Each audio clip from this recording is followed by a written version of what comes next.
My next guest is Labor's Justice spokeswoman Claire O'Neill, who I'm thinking has been listening in. Claire, welcome. Good evening, Patricia. Well, you heard Michael Sukkar, no doubt, talk about the London attack, and we talked about, our own settings here in Australia and whether they're right. We do have to look at the way that we counter extremism and terrorism. Do we have it right? Because, we saw a big debate last week around definitions and the way we talk about this. Do we need to be more honest in this debate? Well, firstly, Patricia, can I just say, firstly, before we get on to the public policy and the politics, just as a human being, watching what's happened in London over the last 12 hours has been utterly gut-wrenching, and on behalf of all my Labor colleagues, can I just say how sorry I am to anyone who's been affected by this. It's just a horrible incident. You're right to ask about whether we're doing the right things in Australia, and I think the answer to that, to the best of our knowledge at the moment, is that we do have the right settings in place. That being said, one of the things that's very distinctive about these terrorist incidents is the way that terrorism is evolving, and the different ways that people are trying to enact this horrendous violence. Means that sometimes we do need new powers that are given to different agencies. We have worked very well in Australian politics, I think, to not politicise the issue of terrorism and national security, and the two major parties in Australia have worked together incredibly well to make sure that agencies have the resources and the powers that they need, and we'll just continue to do that. The proposals that are put forward by the Conservative government, we take them, we consider them, we often improve on them, but we work together as a united team to try to make sure that Australians are kept safe. And I'm really glad for that, because it's not something that I want to see politicised. Well, of course, today there has been some politicisation. Pauline Hanson has called for Islamic immigration to stop before, and I quote, it reaches 5% like England. I just put that to Michael Sukkar, who says, well, he doesn't want to get, stuck in this politically correct world where too much attention is placed on this. Is there a danger in placing too much attention to, a tweet and a Facebook post by an Australian politician? Well, these people are our national leaders, so I don't think we're just meant to ignore what they do and say. I would just say to people who are operating perhaps more on the fringes of politics, I just don't think this is the appropriate time to be grinding our particular political axes. I'm not going to come on the show tonight and talk about all of the things that I think the Liberals aren't doing well enough. This is a really sombre moment for us, and I just think it's crass and inappropriate that people are taking the opportunity to try to turn this into a political point. I just think it's not the right time. Let's just let things settle down. Let's understand exactly what's happened here, and then might be the time to have a reasoned, calm and evidence-based public policy debate. But that's not really how I perceive the tweet. Well, Greg Barton is a terrorism expert. He was on with Jim Middleton earlier on Sky, and he said that Pauline Hanson's intervention wasn't just, some sort of throwaway thing, but actually it was dangerous and undermines Australia's security. Do you think there's any evidence that it does that? Look, I don't think it's appropriate for me to talk about whether this is affecting Australia's national security. I think there are far more qualified people, ASIO chiefs included, who can make comment on that. I would just make the general point that one of the consistent things that we hear from our agency heads and from experts is that our single biggest asset in dealing with the national security threat is our relationship with Australian Muslims. We have a large and very important partnership with this community of people. They are at the front line of the fight against terrorism in some respects. And it's very important that the way that we talk about this problem and the things that we do about it don't unintentionally alienate that community. We've got to remember here that the terrorists are trying to push a narrative onto young people in particular that they're not included in the society that they're part of, that Western society in some way is judging them and excluding them from being a full part of the country in which they live. And any thing that we do or say that feeds into that narrative is making us less safe. And I say that in a general sense. I'll leave the specifics of the Pauline Hanson tweet to other security experts. OK, but we also, as Michael Sukkar said, need to speak plainly with Australians that the voters expect honest talk. They don't expect leaders and you know, anyone to talk in kind of couched language because they're thinking of other people's feelings. Are you sympathetic with that view?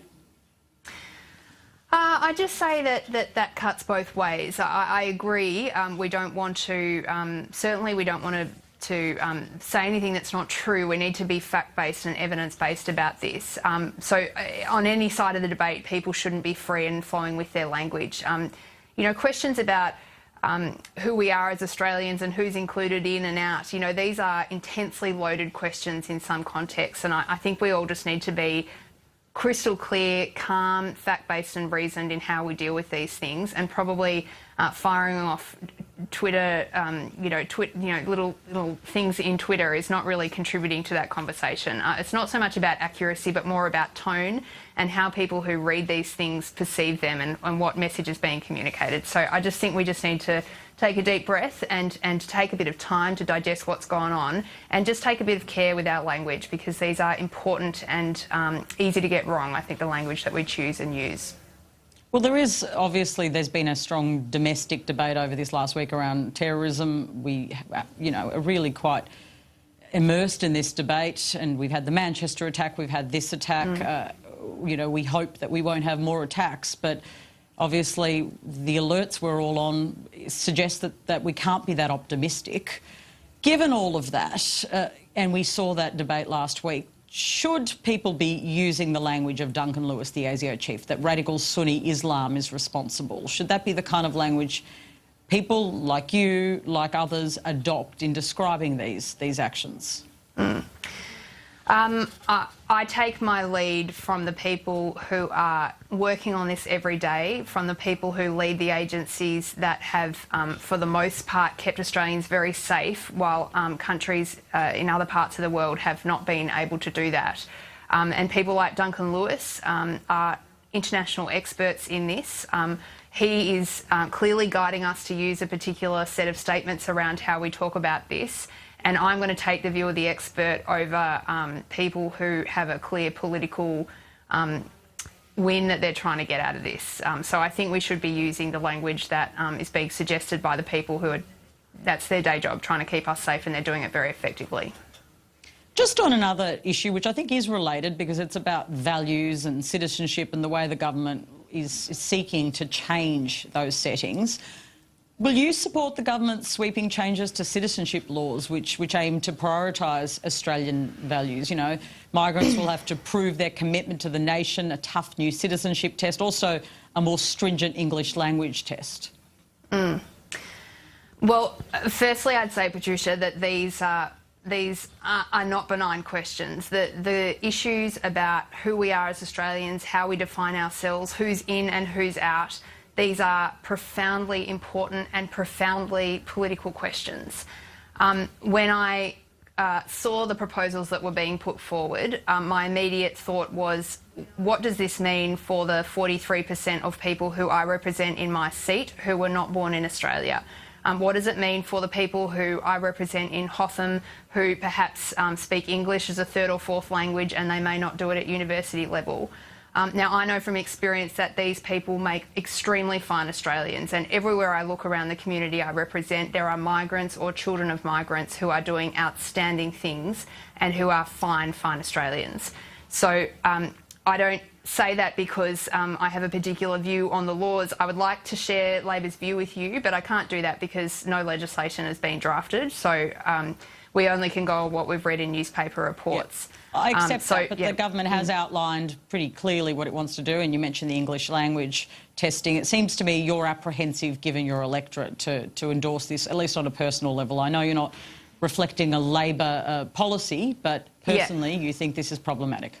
It's actually not as much about the policy. It's about how the policy is being framed and what's being said about the policy that makes me question the motivation behind it. So when Peter Dutton talked about some of the changes that he was proposing, he talked about having the right kind of people in our country. Now, that makes me very nervous, not because I think that Peter Dutton is going to change the citizenship laws, but because he is putting into the media a certain idea that there is a right kind of Australian and a wrong kind of Australian. and I do find that concerning. So it is more about the politics of this and how I see the government is trying to push this kind of conversation. It looks like some kind of attempt to reach out potentially to Pauline Hanson's voters. That's what really worries me about this. Now, Patricia, of course, some of the changes that have been proposed by Peter Dutton, I'll be very keen to hear and understand the evidence about how effective they're going to be. One of the things that we heard was that he wants to put in place Australian values questions. Things like, do people believe that it's all right to, use domestic violence in a relationship? The idea that, the Liberals are more committed to domestic violence than anyone else in the country is silly, probably as silly as the idea that someone who wants to come into Australia is going to tick yes, even if they believe that. That's ridiculous. It's not going to stop people, based on the little information that we have, who don't share our values. So I think we need to step back from this a little bit. I want to see the legislation and understand what it is exactly that's being proposed, and then Labor will have a debate about how that's going to affect the communities that we represent. Claire, thank you for joining me on what has been a very difficult day. Thank you. Thanks, Patricia.